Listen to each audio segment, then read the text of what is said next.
India's parliament has reinstated leading opposition figure Rahul Gandhi as an MP. That's after the Supreme Court suspended his defamation conviction. Gandhi was sentenced to 2 years in prison for saying, "Why do all thieves have the surname Modi?" an apparent reference to Prime Minister Narendra Modi. The Supreme Court said the sentence was too severe. The ruling allows him to run in next year's general elections. Well, let's get more on this now. We're joined by Uday Chandra. He's an assistant professor of government at Georgetown University in Qatar, and he's joining us from the Indian capital, New Delhi. Thank you very much for your time. So just firstly, how much of a victory is this for one of India's leading opposition figures being back in parliament? Well, it's a good sign. It shows that in an election year, the judiciary is willing to do something that the government may not like. And that suggests that there is a somewhat leveling of the political playing field in the 9 months to go for the elections.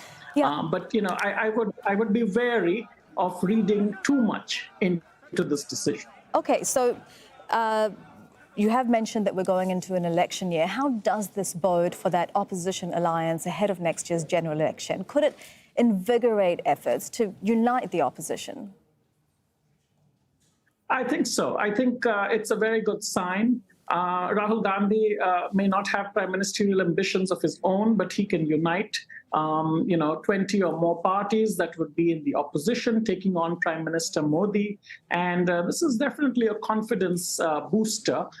It also matters that now Rahul Gandhi and his party can attack the government directly in parliament rather than just relying on movements and activism outside of it. So I think overall, in and outside of the House and the legislature, we are going to see a lot of pressure on the government, and it's really on the back foot. All right.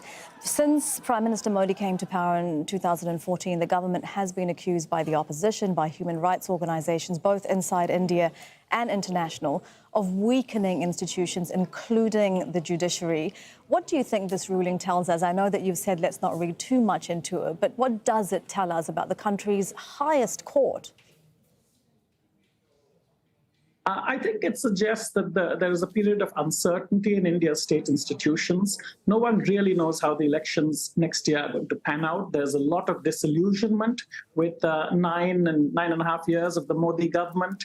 There's economic distress. There's social conflict, mostly social and religious conflict.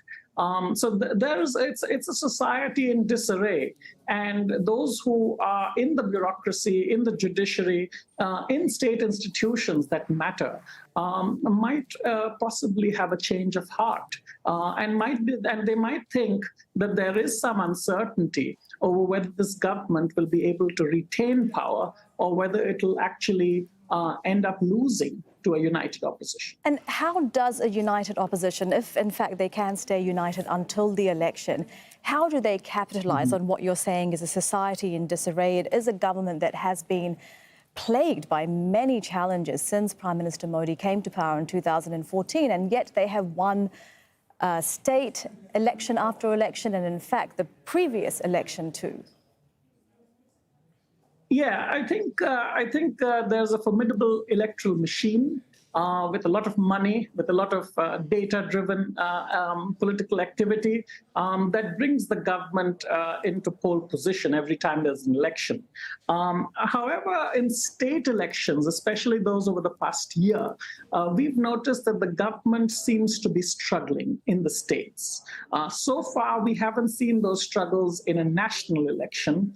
And it'll be very interesting to see whether the national election is a kind of aggregate of different state elections where different parties take on the BJP one by one. And that's really how the coalition would come together. It wouldn't be, everyone taking on the BJP in a single constituency or electoral district. It would involve a kind of divide and conquer approach. Interesting. That is Uday Chandra of Georgetown University live in New Delhi. Thank you for your time. Thank you.